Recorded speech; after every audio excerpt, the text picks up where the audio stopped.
میری طبیعت دوبارہ سے بہت خراب ہو گئی تھی۔ وامٹنگ رکنے کا نام ہی نہیں لے رہی تھی۔ شدید تکلیف کا احساس تھا جو میرے پیٹ میں ہو رہا تھا۔ میری دوست جو کہ میری شادی کی وجہ سے میرے ہی گھر میں ٹھہری ہوئی تھی، وہ تیزی سے بھاگتی ہوئی میرے پاس آئی اور پریشانی سے میرے چہرے کو دیکھنے لگی۔ میں نے اسے ہاتھ سے اشارہ کیا اور اسے اپنی مدد کرنے کے لیے کہا، مگر وہ میری طرف توجہ دیے بغیر سن انداز میں کھڑی تھی۔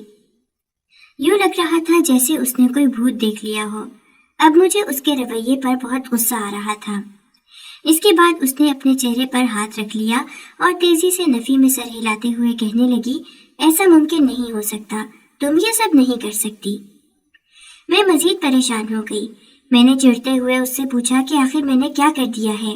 میری مدد کرو اور کوئی ایسی چیز لاؤ جس سے میری وامٹنگ رک جائے۔ ابھی میں نے یہ تھوڑی سی ہی بات مکمل کی تھی کہ دوبارہ سے الٹیاں شروع ہو گئیں۔ وہ تیزی سے بھاگتی ہوئی دروازے کے پاس گئی۔ دوبارہ سے جب وہ پلٹ کر آئی تو اس کی آنکھوں میں آنسو تیر رہے تھے اور اس کا پورا وجود ہولے ہولے کانپ رہا تھا۔ مجھے شدت سے کچھ غلط ہونے کا احساس ہوا۔ وہ ابھی بھی میری مدد نہیں کر رہی تھی۔ پورا کمرہ الٹیوں کی وجہ سے گندا ہو گیا تھا۔ پھر میں بھاگتی ہوئی واش روم چلی گئی۔ نہ جانے کتنی دیر تک میں وہاں پر بے حال کھڑی رہی۔ جب وامٹنگ رکی تو میں باہر نکلی۔ اب کی بار وہ اونچی اونچی آواز میں چلانے لگی اور مجھے کہنے لگی کہ تم نے کس کے ساتھ منہ کالا کیا ہے۔ مجھے لگا کہ وہ پاگل ہو گئی ہے۔ مجھے اس کی ذہنی حالت پر شک ہونے لگا۔ میں نے اس سے پوچھا، کیا ہو گیا ہے؟ کہیں تمہارا دماغ تو نہیں چل گیا؟ یہ تم کس طرح کی باتیں کر رہی ہو؟ میں تم سے پوچھ رہی ہوں کہ تم نے کس کے ساتھ منہ کالا کیا ہے۔ خبردار جو تم نے مجھ سے جھوٹ بولا یا مجھ سے کوئی بھی بات چھپانے کی کوشش کی، ورنہ مجھ سے برا کوئی بھی نہیں ہوگا۔ میں نے اس کے سامنے ہاتھ جوڑ دیے اور اسے روتے ہوئے کہا، خدا کا واسطہ ہے خاموش ہو جاؤ۔ یہ تم کس طرح کی باتیں کر رہی ہو؟ کیا تمہیں میرے کردار پر الزام لگاتے ہوئے ذرا بھی ترس نہیں آ رہا؟ کیا تم مجھے نہیں جانتی کہ میں نے اپنی زندگی کس قدر پاکیزگی میں گزاری ہے؟ آج تک میں نے کسی غیر مرد کی طرف نظر اٹھا کر نہیں دیکھا، اور کسی کے ساتھ وقت گزارنا تو بہت ہی دور کی بات ہے۔ وہ تیزی سے چلتی ہوئی میرے پاس آئی۔ اب کی بار اس نے ایک زوردار تھپڑ میرے چہرے پر مار دیا۔ میں اس کے لیے بالکل بھی تیار نہیں تھی۔ لڑکھڑا کر بستر پر گر پڑی۔ پہلے ہی کمزوری کی وجہ سے حالت بری ہو گئی تھی اور اب اس کے اس تھپڑ نے مجھے دن میں تارے دکھا دیے تھے۔ چند لمحوں تک میں بے یقینی سے اس کے چہرے کی طرف دیکھتی رہی۔ وہ غصے سے میرے اوپر چلانے لگی اور کہنے لگی، تم اس وقت امید سے ہو، اگر تمہیں یقین نہیں آ رہا تو رکو، میں تمہیں یقین دلا دیتی ہوں۔ وہ تیزی سے اپنی بیگ کی طرف لپکی۔ مجھ میں اتنی ہمت ہی نہیں تھی کہ میں اپنے وجود کو حرکت دے سکتی۔ میں وہیں زمین پر ہی گر گئی۔ میری آنکھوں سے تیزی سے آنسو بہنے لگے۔ جس بات کے لیے میں ایک لمبے عرصے سے فکر مند ہو رہی تھی، آج وہ بات سچ ہو کر میرے سامنے آ ہی گئی تھی۔ مگر میں اس وقت تک یقین نہیں کر سکتی تھی جب تک کہ مجھے سارے ثبوت نہیں مل جاتے۔ میں بہت غور سے اپنی دوست کو دیکھ رہی تھی جو اپنے بیگ سے پریگنینسی ٹیسٹ ٹیوب نکال رہی تھی۔ اس نے مجھے کہا کہ ابھی تمہارا ٹیسٹ ہو جاتا ہے اور ابھی ہی دودھ کا دودھ اور پانی کا پانی ہو جائے گا۔ جب اس نے میرا ٹیسٹ کیا تو مجھے لگا میرے قدموں کے نیچے سے زمین نکل گئی ہے۔ میں نے اسے کہا کہ یہ جھوٹ ہے، ایسا کچھ بھی نہیں ہے، میں نے کسی کے ساتھ بھی کوئی غلط کام نہیں کیا۔ تم مجھے اچھی طرح سے جانتی ہو، میں ایسا کر ہی نہیں سکتی۔ میری بات سن کر وہ افسوس سے نہ میں سر ہلانے لگی اور مجھے کہنے لگی کہ مجھے تمہیں اپنی دوست کہتے ہوئے بہت شرمندگی ہو رہی ہے۔ میں سوچ بھی نہیں سکتی تھی کہ تم کبھی اس حد سے بھی گزر جاؤ گی۔ اسے لگ رہا تھا کہ یہ سب کچھ میں نے اپنے منگیتر کے ساتھ کیا ہے۔ میں نے اس کی غلط فہمی دور کرنے کی کوشش کی، مگر وہ کچھ بھی سننے اور سمجھنے کے لیے تیار ہی نہیں تھی۔ اور پھر تھوڑی ہی دیر کے بعد وہ میرے کمرے سے نکل گئی۔ اس کے بعد اماں داخل ہوئی اور مجھے کہنے لگی، کیا ہوا ہے ثانیہ کو؟ وہ کہاں پر چلی گئی ہے؟ اس نے تو آج رات یہاں پر رکنا تھا۔ میں نے اماں کو کہا کہ اس کے خاندان میں ایک ایمرجنسی ہو گئی ہے جس کی وجہ سے اسے جانا پڑا۔ میں نے انہیں یہ بھی کہہ دیا تھا کہ فی الحال میں کسی سے بات نہیں کرنا چاہتی، میں اپنے کمرے میں اکیلے رہنا چاہتی ہوں، آپ مجھے تھوڑی دیر کے لیے تنہا چھوڑ دیں۔ انہیں میری حالت ٹھیک نہیں لگ رہی تھی۔ میرا خیال کرتے ہوئے وہ بھی کمرے سے نکل گئیں اور دوبارہ مجھ سے سوال نہ کیا، جبکہ میں اپنے ذہن پر زور ڈالنے لگی اور سوچنے کی کوشش کرنے لگی کہ آخر میں نے یہ گناہ کب کیا ہے۔ چاہ کر بھی مجھے کچھ بھی یاد نہیں آ رہا تھا۔ میرے دماغ پر پردہ پڑا ہوا تھا۔ कोई भी सिरा नहीं मिल रहा था कि जिसके जरिए मैं अंदाजा लगा सकती कि मेरे साथ ये सब कुछ करने वाला कौन है। काफी देर तक मैं शशोपंज में ही मुब्तला रही। अचानक ही मुझे अपने पेट में किसी की मौजूदगी का एहसास हुआ। मेरी आंखों से तेजी से आंसू बहने लगे। अब तो सब कुछ साबित हो गया था। अब तो किसी किस्म का कोई डर और कोई राज बचा ही नहीं था। मेरी नजरों के सामने असद का चेहरा घूम रहा था, जिससे मैं बेइंतहा मोहब्बत करती थी। अगर मैं ये कहती कि वो मेरी जिंदगी में आने वाला वाहिद मर्द था जिसके लिए मैंने हर लम्हा ही दुआ की थी और हर पल ही सोचा है, तो उसमें कुछ भी गलत नहीं होगा। बिलाशुबा वो इंसान हर नमाज के बाद मेरी दुआओं का हिस्सा होता था। छोटी सी थी तो मुझे बता दिया गया था कि मेरी असद के साथ मंगनी हो गई है। उसी दिन ही मैंने अपने दिल पर उस शख्स का नाम लिख लिया और अपने दिल में उसकी मोहब्बत का एक पौधा लगा दिया। वो पौधा न जाने कब एक बड़े दरख्त में तब्दील हो गया, मुझे पता ही नहीं चला। और अब उस दरख्त की जड़ें मेरे पूरे दिल को अपने शिकंजे में लेकर बैठी हुई थी। उससे दूरी का एहसास मुझे बहुत तकलीफ दे रहा था और मैं ये सोचना भी नहीं चाहती थी। मगर अब जो कुछ मेरे साथ हो गया था, उसके बाद मुझे लग रहा था कि वो कभी भी मुझे अपनाने के लिए राजी नहीं होगा। सबसे ज्यादा मुझे जिस चीज का खौफ था वो अपने वालिदैन की इज्जत थी।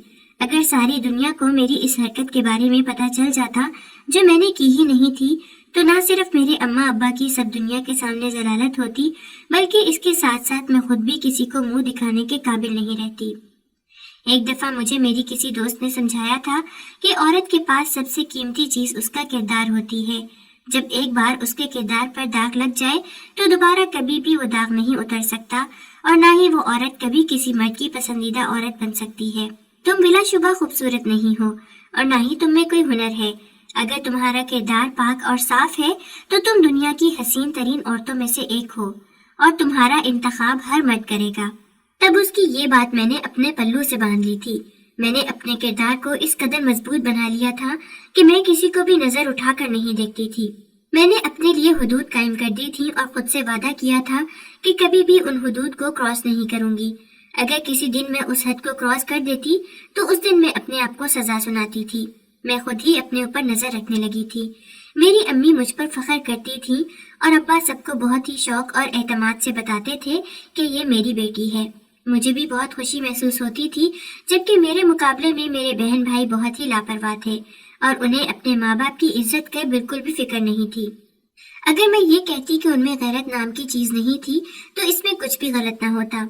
मेरे भाई ने तो ऐसे ऐसे कारनामे सर अंजाम दिए हुए थे कि अब्बा उसकी तरफ देखना भी पसंद नहीं करते थे। उन्होंने साफ साफ कह दिया था कि ये मेरा बेटा है ही नहीं। वो किसी से उसका अब तारुफ भी नहीं करवाते थे। मेरी बहन भी एक लड़के से बातें करती थी। अम्मा ने जब उसे समझाया तो वो अम्मा से लड़ने लगी और उन पर चीखते हुए कहने लगी कि अपनी जिंदगी का फैसला करने का हक हर शख्स के पास होना चाहिए। मैंने भी बस उस हक को इस्तेमाल किया है जो मुझे मेरे दीन ने दिया हुआ है। हम में से कोई भी उसको उसका हक इस्तेमाल करने से नहीं रोक रहा था, बल्कि हम तो सिर्फ ये कह रहे थे कि वो इज्जत के साथ उस लड़के को अपने घर में बुला ले ताकि उन दोनों का निकाह करवा सके। क्योंकि हमें ये भी पता चला था कि अब उन दोनों की बातें दोस्ती से बहुत आगे बढ़ गई हैं। वो अक्सर पार्कों में एक दूसरे से मिलते भी थे और मुख्तलिफ होटलों में भी जाकर अय्याशी कर चुके थे और ये बात हमारे खानदान के लिए किसी भी तौर पर काबिल कबूल नहीं थी। मेरी बहन ने जब उस लड़के से इस बारे में बात की तो उसने शादी करने से साफ इनकार कर दिया और मेरी बहन को कह दिया कि वो ये सब कुछ शादी के लिए नहीं बल्कि अपनी नफसानी ख्वाहिशात को पूरा करने के लिए कर रहा था। शादी वो एक शरीफ लड़की से करेगा। वो कभी भी निकाह के लिए मेरी बहन जैसी लड़की का इंतखाब नहीं करेगा। इस बात ने मेरी बहन को बहुत बुरी तरह से तोड़ दिया था। वो कई कई दिन तक रोती रही थी। हर वक्त ही उसके चेहरे के तासुरात बिखरे होते थे। वो मुकम्मल तौर पर पढ़ाई से दूर हो गई थी। अब वो अकेली कमरे में ही बंद रहने लगी थी और इस सब में असद ने उसे संभाला था। वो मेरा मंगेतर था, लेकिन मेरी बहन के लिए वो एक अच्छे भाइयों जैसा था। उसने कभी भी हम लोगों को तन्हा नहीं छोड़ा था। अभी भी उसने मेरे बाप को समझाया था और उन्हें तसल्ली देते हुए कहा कि हर किसी से ही इस उम्र में नादानी हो जाती है। अगर आपकी बेटी से भी गलती हो गई है तो आपका हक बनता है कि आप उसकी इस गलती को माफ कर दें और उसके सर पर हाथ रख दें। आपकी बेटी को इस वक्त सबसे ज्यादा आपकी जरूरत है। उसने बाहर इसलिए मुंह मारा था और बाहर के लड़के से उसलिए बातचीत शुरू की थी क्योंकि उसे वो मोहब्बत और वो इज्जत इस घर से नहीं मिल रही थी। अगर आप इसे वो सब कुछ घर से ही दे देते तो वो कभी भी किसी और मर्द की तरफ देखना पसंद नहीं करती। मुझे अपने मंगेतर की ये बात किसी हद तक ठीक भी लगी थी।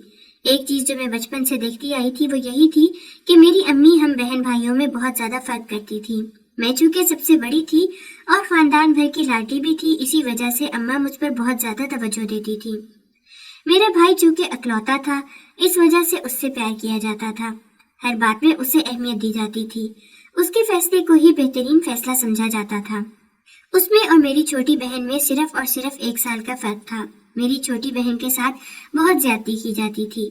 जब भी वो कुछ कहती थी तो उसे डांट कर खामोश करवा दिया जाता था और उसे यही बावर करवाया जाता था कि तुम छोटी हो, तुम्हें किसी चीज के बारे में कुछ भी नहीं पता, बेहतर यही है कि तुम खामोश ही रहा करो। मैं देख रही थी कि वो बहुत ज्यादा चिड़चिड़ी होती जा रही थी और फिर जब से ये हादसा हुआ था तब से तो उसकी हालत ही खराब हो गई थी। 2-3 बार तो उसने अपनी जान लेने की भी कोशिश की थी और फिर इस दौरान मेरे मंगेतर ने उसे थामा। न सिर्फ उसने मेरी बहन को उसकी पहचान याद करवाई, बल्कि इसके साथ साथ उसे ये भी बावर करवाया कि ये जिंदगी तुम्हारे लिए बहुत ही अहमियत की हामिल है। अल्लाह ताला ने तुम्हें ये तोहफा दिया है तो तुम्हारा फर्ज है कि तुम अच्छे से अपनी जिंदगी को गुजारो। किसी ऐसे शख्स के लिए तुम क्यों खुद को बर्बाद कर रही हो जिस शख्स को तुम्हारी जात से जरा भी लगाव नहीं है और जो तुम्हें एक खिलौने के अलावा कुछ भी नहीं समझ रहा था। अभी भी वो तुम्हारी ये हालत देखकर खुश हो रहा होगा कि तुम उसके इश्क में पागल हो गई हो। तुम उसे ये बता दो कि तुम पर उसकी बेवफाई का जरा भी असर नहीं हुआ, तुम एक मजबूत लड़की हो। जब वो मेरी बहन से ये बातें कर रहा था तो मैं दरवाजे के पीछे खड़ी उनकी गुफ्तगू सुन रही थी और तब मुझे अपने मंगेतर पर बहुत फख्र महसूस हुआ था।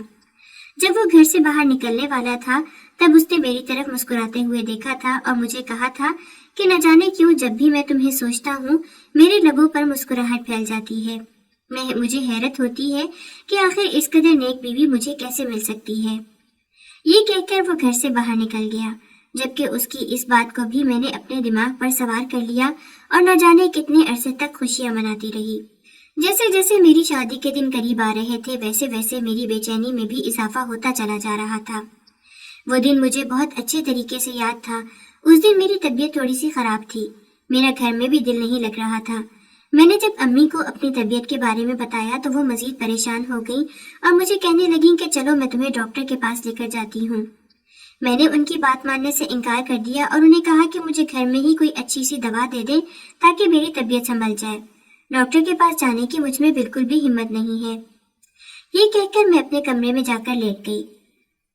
थोड़ी ही देर के बाद अम्मी मेरे लिए एक शरबत लाई जिसे मैंने पिया और उसके बाद मैं गहरी नींद सो गई।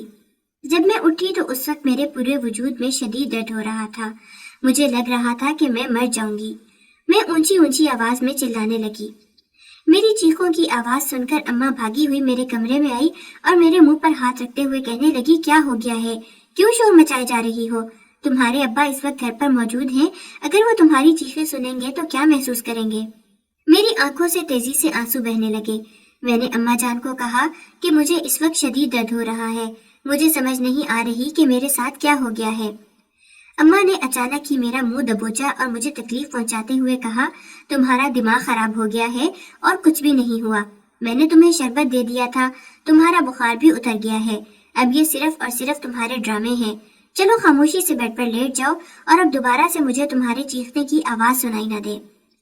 ये कहकर वो जिस रफ्तार से कमरे के अंदर दाखिल हुई थी उसी रफ्तार से ही बाहर निकल गईं। उनके जाने के बाद मेरी बहन हौले हौले कदम उठाती हुए कमरे के अंदर दाखिल हुई और मेरी आंखों में देखते हुए कहने लगी, जरा मुझे बताना तो सही कि तुम्हारा मंगेतर तुमसे कितनी मोहब्बत करता है और वो तुम पर कितना एतमाद करता है। उसका अंदाज और लहजा बहुत ही बदला हुआ था। मैंने उससे पूछा कि अब तुम्हारी इस बात का क्या मतलब है। उसके चेहरे के तासुरात देखकर मुझे लगा कि उसने दोबारा से कोई बड़ा कारनामा सरअंजाम दे दिया है। मैं जल्दी से अपने बिस्तर पर उठ बैठी। झटका लगने की वजह से मुझे दोबारा से दर्द होने लगा। वो मेरी हालत देखकर हंसने लगी और मुझे कहने लगी, अरे इस तरह का दर्द तो तुम्हें सारी जिंदगी ही होता रहेगा, बस तुम अब अपने आप को ज़हनी तौर पर तैयार कर लो, यही तुम्हारे लिए बेहतर है। मैंने उसे कहा कि ये तुम किस तरह की बातें कर रही हो और आखिर तुम कैसी बहन हो जिसे अपनी बहन की तकलीफ से जरा भी फर्क नहीं पड़ रहा। उसकी आंखें यकदम ही लाल हो गईं और वो मुझ पर चीखते हुए कहने लगी, क्या तुम्हें मेरी तकलीफ से फर्क पड़ा था? नहीं, तुमने तो सबके सामने मेरा तमाशा बनाकर रख दिया। वो दोबारा से हिज़ियानी अंदाज में चिल्लाने लगी। यूं लग रहा था जैसे दोबारा से उसे दौरा पड़ गया हो। मैं उसे काबू में करने की कोशिशों में हलकान हो रही थी। एक तो अपने जिस्म में शदीद तकलीफ उठ रही थी और दूसरा उसकी हरकतें मुझसे कंट्रोल नहीं हो रही थी। अचानक ही कमरे का दरवाजा एक जोरदार आवाज से खुला और मेरा मंगेतर तेजी से अंदर दाखिल हो गया। उसे आज भी यहाँ पर देखकर मैं हैरान रह गई। अब वो कुछ ज्यादा ही मेरे घर के चक्कर लगाने लगा था। उसका अपनी बहन के लिए फिक्रमंद होना मुझे अच्छा लगता था, लेकिन अब वो हद से ज्यादा ही पॉजेसिव हो रहा था और कुछ ज्यादा ही मेरी बहन की जात में दिलचस्पी लेने लगा था। ये बात मेरे लिए हरगिज भी काबिल कबूल नहीं थी। और एक और चीज जो मुझे सबसे ज्यादा टेंशन दे रही थी वो यही थी कि मेरी बहन मुझसे भी ज्यादा खूबसूरत थी और उसके हजारों चाहने वाले थे। वो किसी को भी अपनी एक नजर से अपना दीवाना बना सकती थी। वो जहां से भी जाती थी नजरें उसकी तरफ ही उठती थी और फिर पलटना ही भूल जाती थी। जब मैं उसके करीब खड़ी होती थी तो मेरी जात मुकम्मल तौर पर छुप जाती थी और वो अयां हो जाती थी। अभी भी मुझे ऐसा ही लग रहा था जैसे मेरी जात मुकम्मल तौर पर काले बादलों के पीछे छुप गई है और मेरी बहन एक चांद बनकर उन बादलों से बाहर आ गई हो। वो मेरी बहन को उसके कंधों से पकड़कर खड़ा हो गया और उसे झंझोड़ते हुए कहने लगा, गुड़िया गुड़िया क्या हो गया है? जल्दी से होश की दुनिया में आओ। तुम दोबारा से खुद को कोई भी नुकसान नहीं पहुंचा सकती। तुम्हें अंदाजा भी है कि तुम्हारे इस रवैये से मुझे कितनी तकलीफ पहुंचती है। मुझे यूं लगता है जैसे किसी ने मेरे सीने पर खंजर चला दिया हो। अपने मंगेतर के मुंह से अपनी बहन के लिए इस तरह के अल्फाज सुनकर मेरा दिल खून के आंसू रोने लगा। मैंने अपने मंगेतर को पीछे हटाने की कोशिश की, मगर यूं लग रहा था जैसे मेरे हाथों में से जान ही निकल गई हो। मैं कुछ भी नहीं कर पा रही थी और बेबसी की तस्वीर बनी हुई थी। उसी वक्त ही अम्मी भी कमरे के अंदर आ गई और मुझे पीछे की तरफ धक्का देते हुए कहने लगी, मैंने तुम्हें कहा भी था कि तुम अपनी बहन का ख्याल रखो, मगर तुम हो जो उसे हर बार ही तकलीफ पहुंचा देती हो। अभी भी तुमने ही उससे कोई ऐसी बात की होगी जिसकी वजह से उसकी तबीयत खराब हो गई है। अम्मा ने सारा इल्जाम मेरे सर पर थोप दिया था। मेरा मंगेतर भी अब गुस्से और नफरत से मेरे चेहरे की तरफ देख रहा था। मैं खुद को एक मुजरिम तस्वुर करने लगी थी। वो तीनों जब वहां से चले गए तो मैं बेबसी की तस्वीर बनी अपने बिस्तर पर ही बैठ गई। उस रात मैं बहुत ज्यादा रोई थी। जिंदगी में पहली बार मुझे अपने तन्हा होने का एहसास हुआ था। दरअसल मेरे बाप ने अम्मा की वफात के बाद दूसरी शादी कर ली थी। जो सौतेली माँ मेरी जिंदगी में आई थी वो शुरू में तो मेरा बहुत ज्यादा ख्याल रखती थी। उसने मेरी बहुत अच्छी परवरिश की थी, मगर जब से मैंने जवानी की दहलीज पर कदम रखा था तब से उनके तौर तरीके ही बदल गए थे।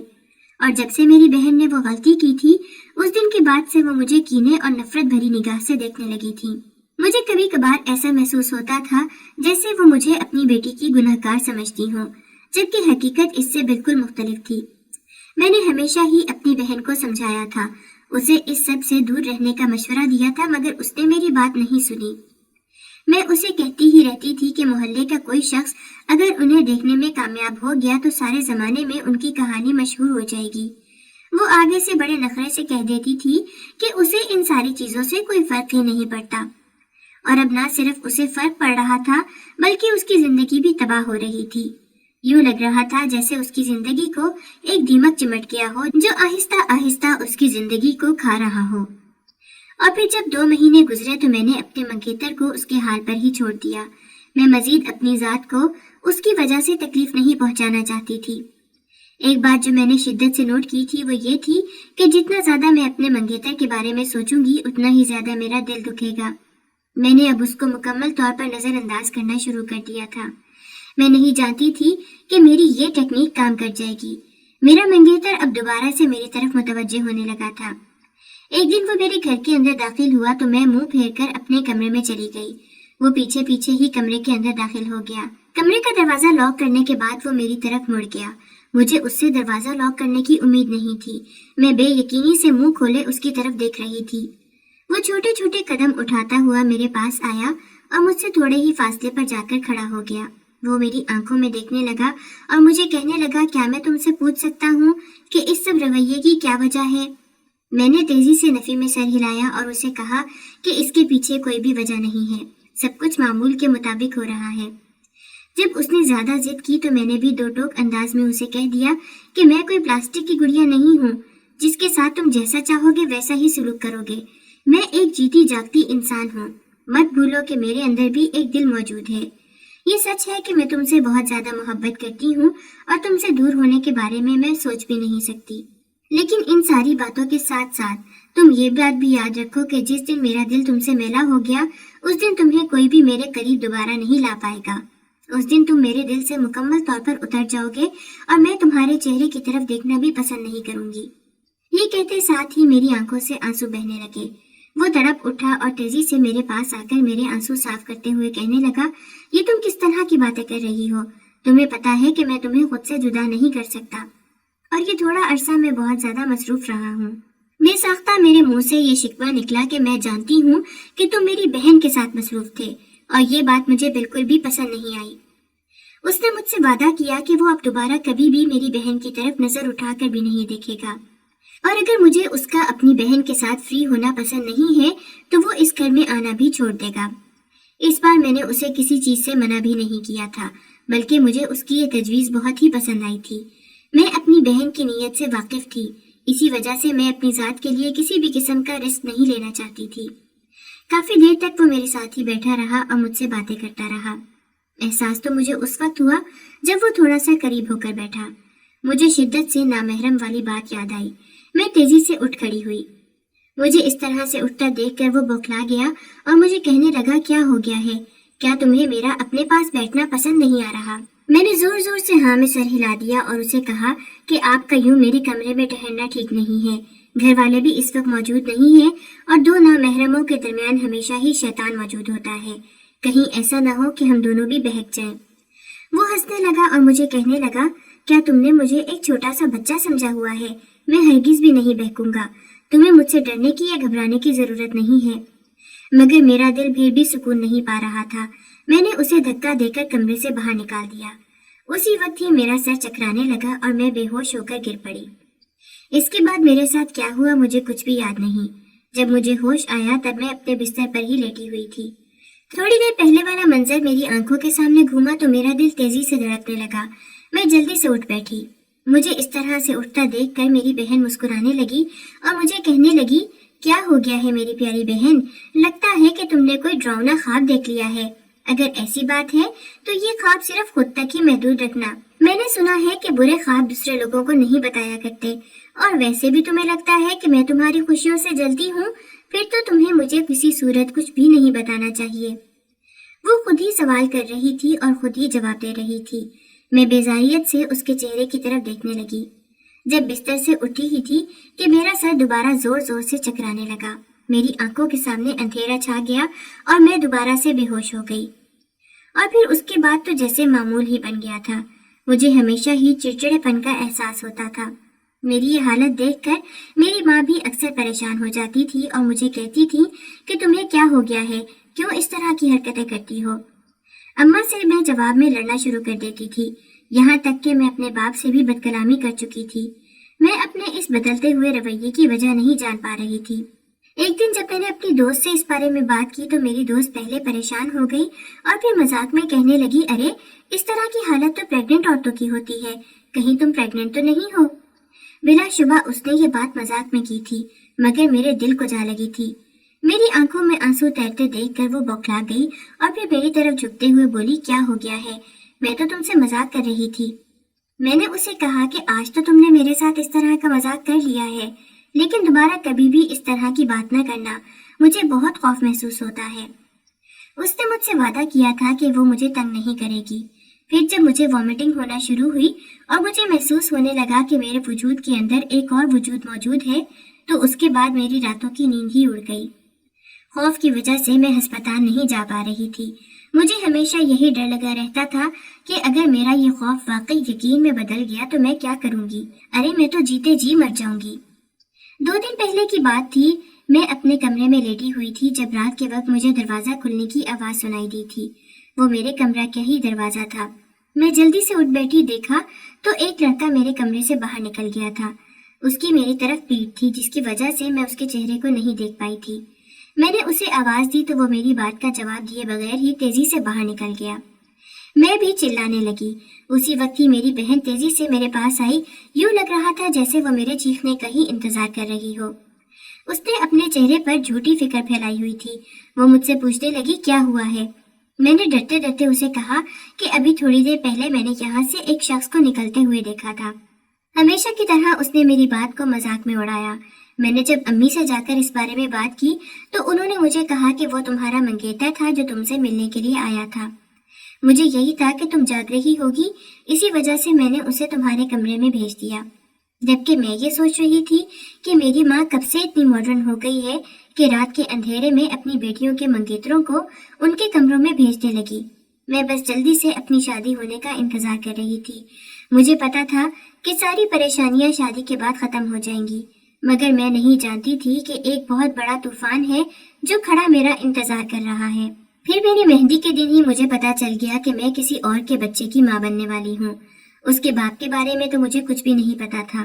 مجھے تو یہ بھی نہیں پتا تھا کہ کب میں نے یہ گناہ کیا تھا۔ دوست کے چلے جانے کے بعد اماں کو بھی میں نے کمرے سے بھیج دیا۔ اب میں مکمل طور پر اکیلی تھی۔ شام کے وقت لڑکیاں مجھے مہندی لگانے کے لیے آ گئیں۔ میرے لیے میرے سسرال سے ایک جوڑا بھی آ گیا تھا۔ یہ جوڑا میں نے اپنے منگیتر کے ساتھ جا کر ہی پسند کیا تھا اور میں اسے پہننے کے لیے بہت زیادہ ایکسائٹڈ تھی۔ لیکن اب میری ساری خوشی اڑ گئی تھی۔ اب صرف اور صرف خوف کے تاثرات تھے۔ میں اسٹیج پر بیٹھی ہوئی تھی۔ سب لوگ آ کر مجھے ہلدی اپٹن لگا رہے تھے۔ سامنے لڑکیاں ڈانس کر رہی تھیں اور عورتیں بیٹھی باتیں کر رہی تھیں۔ جب اچانک ہی میری بہن وہاں پر پہنچ گئی۔ اس کے چہرے پر اس وقت ایک عجیب سی چمک تھی۔ یوں لگ رہا تھا جیسے اس نے ساری دنیا فتح کر لی ہو۔ جب بھی وہ اس طرح سے مسکراتی تھی ہمیشہ ہی کوئی نہ کوئی غلطی کر دیتی تھی۔ مجھے اپنی فکر ہونے لگی۔ اس کے آنے کے 5 منٹ کے بعد دلہا لوگ بھی یہاں پر چلے آئے۔ لڑکیوں نے بہت ہی زبردست طریقے سے ان کا استقبال کیا تھا۔ پھر اسے مجھ سے تھوڑے ہی فاصلے پر جا کر بٹھایا گیا۔ چونکہ ہم دونوں کا نکاح نہیں ہوا تھا، اسی وجہ سے ہم دونوں کو پہلو میں نہیں بٹھایا جا سکتا تھا۔ اس سے پہلے کہ دوبارہ سے رسمیں شروع کی جاتی، میرا ہونے والا شوہر اپنی جگہ پر اٹھ کھڑا ہوا اور میرے کردار پر کیچڑ اچھالتے ہوئے کہنے لگا کہ میں تم جیسی گھٹیا عورت سے کبھی بھی شادی نہیں کر سکتا۔ اسد کی بات سن کر میں نے بے یقینی سے اس کے چہرے کی طرف دیکھا۔ ابھی تو اس بات کے بارے میں میری دوست اور میرے علاوہ کسی کو بھی نہیں پتا تھا۔ پھر اس تک یہ خبر کیسے پہنچی؟ جب میں نے اپنی بہن کی طرف نظر اٹھا کر دیکھا تو وہ ہنس رہی تھی اور آنکھوں ہی آنکھوں میں مجھے یہ باور کروانے کی کوشش کر رہی تھی کہ وہ میری ہر بات سے باخبر تھی۔ میں اپنی جگہ پر اٹھ کھڑی ہوئی۔ میں نے اس سے پوچھا کہ تم کس طرح کی باتیں کر رہے ہو؟ وہ غراتے ہوئے بولا کہ میں جو بھی کہہ رہا ہوں سچ کہہ رہا ہوں اور ثبوت کی بنیاد پر کہہ رہا ہوں۔ تمہاری دوست نے ہی مجھے بتایا ہے کہ تم ماں بننے والی ہو، اور وہ بھی کسی اور کے بچے کی۔ میں نے زور زور سے نفی میں سر ہلایا۔ میں نے اسے کہا کہ میں اس بارے میں کچھ بھی نہیں جانتی، اس میں میرا کوئی بھی قصور نہیں ہے۔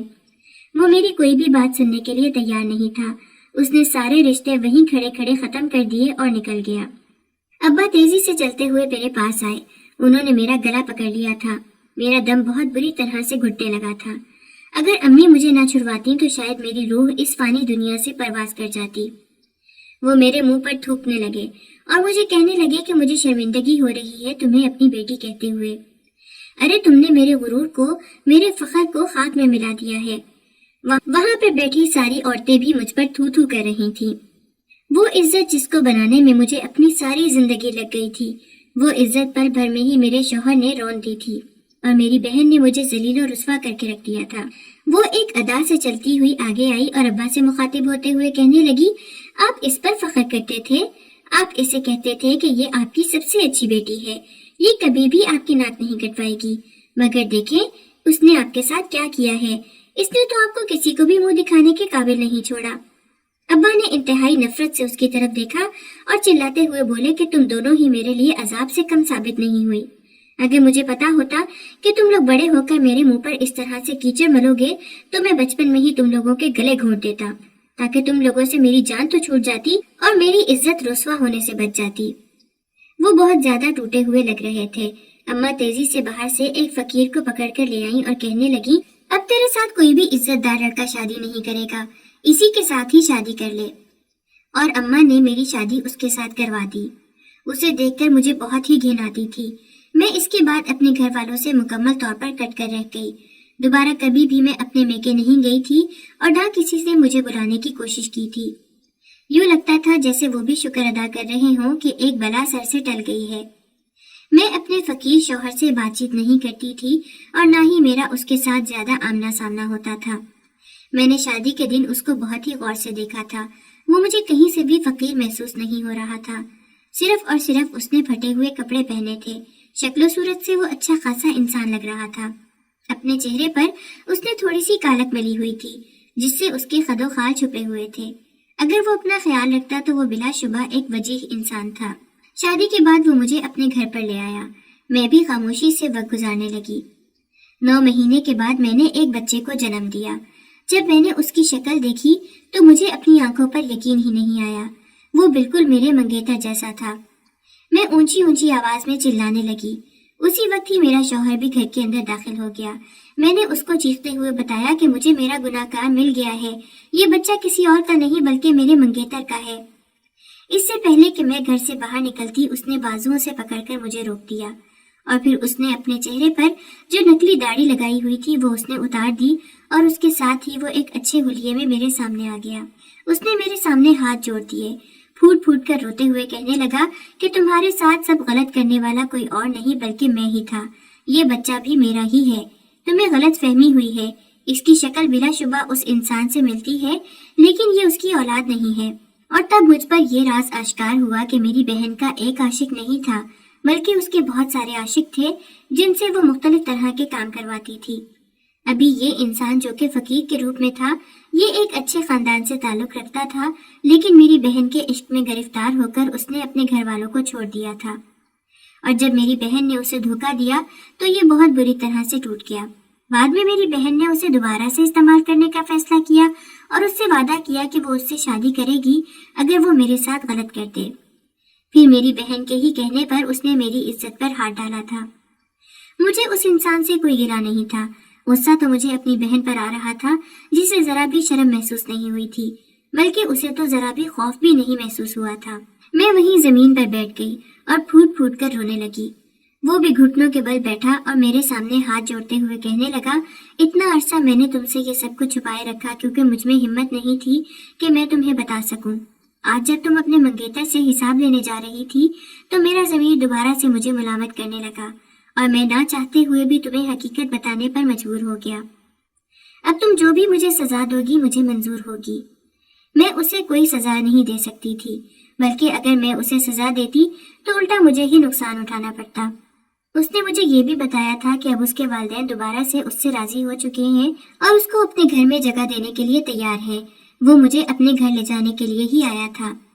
मैंने आखिरी बार उस शख्स पर भरोसा करने का फैसला किया और उसके साथ ही चली गई। वो मेरा हद से ज्यादा ख्याल रखता था। अपने बेटे के साथ भी वो बहुत अच्छा सलूक करता था। थोड़े ही अरसे के बाद मेरी बहन रोती हुई मेरे पास आई और उसने अपने रवैये की मुझसे माफी मांगी। ना सिर्फ मेरे मंगेतर से उसकी तलाक हो गई थी, बल्कि इसके साथ साथ वो हमेशा हमेशा के लिए बांझ हो गई थी। उसे अंदाजा हो गया था कि उसने जो कुछ भी मेरे साथ किया है ये सब उसकी ही सजा है। मैंने भी उसे माफ कर दिया था क्योंकि अब मुझे अपनी जिंदगी से कोई गिला नहीं था।